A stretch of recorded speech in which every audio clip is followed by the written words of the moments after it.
திருச்சிற்றம்பலம். சிவாலய மூலவரை அப்பூஜைக்கு உரிய சிவாச்சாரியார் தவிர மற்றவர்கள் தீண்டலாமா? நமः பார்வதி பதையே ஹரஹர மகாதேவா. பேரூர் ஸ்ரீ பச்சைநாயகி அம்பாள் சமேத ஸ்ரீ பட்டீஸ்வர பெருமான் பொன்னார் திருவடிகள் போற்றி போற்றி. குருநாதரின் பொன்னார் திருவடிகளை வணங்கி முப்போதும் செல்காலம் நிகழ்காலம் வருங்காலமானவற்றின் வழிவழியே திருத்தொண்டின் விரும்பி அர்ச்சனைகள் சிவவேதியர்க்கே உரியன என்பது ஸ்ரீமத் தெய்வ சேக்கிழார் பெருமான் திருவாக்கு. பரார்த்தலிங்கத் திருமேனிகளின் திருவடிவமும் அவைகளை ஸ்தாபித்து வழிபட்டோராலும் வகைப்படுத்தப்பட்டு பல திருநாமங்கள் கொண்டு விளங்குகின்றன. அவைகள் ஸ்வயம்புலிங்கம், இது தானே தோன்றியது. பெருமான் இத்திருமேனியில் நித்திய சாநித்தியமுற்று இருப்பார். இரண்டாவது தெய்வீகலிங்கம், அம்பாளினால் பிரதிஷ்டை செய்து பூஜிக்கப்பட்ட லிங்கத் திருமேனி. மூன்றாவது திவ்யலிங்கம், தேவர்கள் ஸ்தாபித்து வழிபட்ட லிங்கத் திருமேனிகள். நான்காவது ஆருஷலிங்கம், அகஸ்தியர் முதலிய ரிஷிகளால் ஸ்தாபித்து பூஜிக்கப்பட்ட லிங்கத் திருமேனிகள். உதாரணமாக அகஸ்தீஸ்வரர், புலஸ்தீஸ்வரர், வசிஷ்டேஸ்வரர் போன்ற லிங்கத் திருமேனிகள். ஆறாவதாக ஆசுரலிங்கம், இராட்சசர்களால் ஸ்தாபித்து வழிபடப்பட்ட லிங்கத் திருமேனிகள். திருவலிதாயம், திருவோணகாந்தன் தளி, திருத்தலையூர் போன்ற திருத்தலங்கள் இதற்கு உதாரணங்கள். ஏழாவதாக மானுடலிங்கம், மனிதர்களால் பிரதிஷ்டை செய்து பூஜிக்கப்பட்ட லிங்கத் திருமேனிகள். உதாரணமாக ராஜராஜேஸ்வரம், கங்கை கொண்ட சோழேஸ்வரம். இவற்றில் சுயம்பு லிங்கத் திருமேனியில் சுவாமி எப்போதும் சாநித்திய வியாபகம் கொண்டிருக்கின்றார் என்பதுதான் இந்த ஸ்வயம்புலிங்கத் திருமேனியின் சிறப்பு. பொதுவாக லிங்க ஸ்பர்ஷனம், அதாவது லிங்கத்தை தொட்டு பூஜித்தல் என்பது பரார்த்த பூஜையில் ஆதிசைவர்களே அதற்கு உரிமை உடையவர்கள். ஆதிசைவர்களாக இருந்தால் மட்டும் போதாது, மேலும் அவர்களுக்கு சில சிவாகம கிரியைகள் செய்ய வேண்டும். ஆதிசைவர்கள் சமய விசேஷ நிர்வாண தீட்சை பெற்று அதன் பின்னர் ஆச்சாரிய அபிஷேகம் செய்ய பெற்ற பின்பே தகுதி அடைகின்றனர்.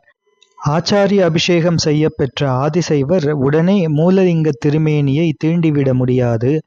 அதன் பின்னர் அவர்கள் ஸ்நானம் செய்து கொண்டு அனுஷ்டானம் செய்து பூத சுத்தி செய்து அதன் பிறகு நியாசம் செய்து கொண்டு விசேஷார்க்கியம் செய்து சுவாமியை தீண்டி பூஜை செய்ய வேண்டும். மந்திர நியாசம் மூலமாகவே சுவாமியை தீண்டி வழிபாடு செய்வர். சுவாமியினது திருமேனியில் உள்ள நிர்மாலியங்கள் எடுப்பது, வஸ்திரங்கள் எடுப்பது, அபிஷேகம் செய்வது போன்ற அனைத்தும் மந்திர நியாசங்கள் மூலமாகவே செய்வர். கந்தம் சாற்றுவது, வஸ்திரம் சாற்றுவது போன்ற உபச்சாரங்கள் அனைத்திற்கும் மந்திரங்கள் உள்ளன. பஞ்ச பிரம்ம மந்திரங்கள், ஷடங்க மந்திரங்கள், பஞ்சகலா மந்திரங்கள், மூல மந்திரம் முதலிய மந்திரங்கள் மூலமாகவே அனைத்து கிரியைகளும் நடைபெறும். அதனாலேயே சிவாலயங்களில், விசேஷமாக ஸ்வயம்புலிங்க திருமேனி அருள் பாலிக்கும் சிவாலயங்களில் அத்தல சிவாச்சாரியாரே சுவாமியை ஸ்பர்ஷித்து பூஜைகள் புரிவர். மேலும் அன்றைய தினத்திற்குரிய பூஜாச்சாரியார் யாரோ அவரே சுவாமியை தீண்டி வழிபாடு செய்ய வேண்டும் என்று சிவாகமங்கள் போதிக்கின்றன. இம்முறை இன்றும் பல சிவாலய நடைமுறையில் உள்ளதாக பெரியோர்கள் சொல்ல கேட்டிருக்கின்றோம். இன்னொரு விஷயம், ஸ்வயம்புவாதிக லிங்கத் திருமேனிகள் உள்ள சிவாலய கும்பாபிஷேகத்தின் போது சுவாமியினது கலைகளை இறக்கிவிடுவர் போன்ற ஒரு கருத்து மக்களிடம் நிலவி வருகின்றது. கலாகர்ஷணம் முதலான கிரியைகள் எல்லாம் சுவாமிக்கு உபச்சார மார்க்கமே. மூலாலய சுவாமி யாகசாலைக்கு எழுந்தருளிய பின்னரும் மூலவருக்கு குப்த பூஜை நடைபெறும். நித்தியமும் இப்பூஜை உண்டு. சுவாமியை பிறர் தீண்டுவது தேவலகத்துவ தோஷம் என்ற தோஷம் நேருவதாக சிவாகமங்கள் செப்பும். இதன் மூலமாக நாம் விளங்கிக் கொள்ள வேண்டிய விஷயம், லிங்க ஸ்பர்ஷனம் அவ்வாச்சாரியாரை தவிர பிறர் செய்யக்கூடாது என்பதுவே. பிறர் செய்தால், செய்யாததை செய்தால் வரக்கூடிய தோஷங்கள் அபச்சாரங்கள் எல்லாம் உண்டாகும் என்று சிவாகமங்கள் பறைசாற்றும். திருப்பணி நிகழும் போதும் மூலவர் அங்கேயே இருப்பார். அவரை சுற்றி இரும்பினாலோ மரத்திலோ கூடு, கிளிக்கூடு போன்ற அமைப்பை ஏற்படுத்தி இருப்பர். இவ்வேற்பாடு லிங்கத் திருமேனியின் பாதுகாப்பை மேலும் உறுதி செய்யும். தற்பொழுது திருப்பணி நடைபெற்று வரும் திருநெல்வேலி மாவட்டம் அம்பை வட்டத்தில் அமைந்துள்ள ஸ்ரீ அழகிய நாயகி அம்பாள் சமேத ஸ்ரீ அக்னீஸ்வரர் சிவாலயத்தில் இவ்வேற்பாடு நடைமுறைப்படுத்தப்பட்டுள்ளது. பல்வேறு காரணங்களால் திருப்பணி நீண்டாலோ திருப்பணி தற்காலிகமாக தடைபட்டாலோ மூலமூர்த்தி பூஜை நித்தியமும் நடைபெறுவதுண்டு. பாலாலயத்தில் நடைபெறும் பூஜை தனி. ஸ்ரீ சதாசிவமூர்த்தியினது 5 திருமுகங்களால் கௌஷிகர் முதலிய மகர்ஷிகளுக்கு தீட்சை செய்விக்கப்பட்டு அவர்கள் குலத்தில் உண்டானவர்கள் சந்தான கிரமத்தில் வந்த ஆதிசைவர் எனப்படுவர். முப்போதும் திருமேனி தீண்டுவார்க்கும் அடியேன் என்பது ஸ்ரீமத் சுந்தரமூர்த்தி சுவாமிகளின் திருவாக்கு.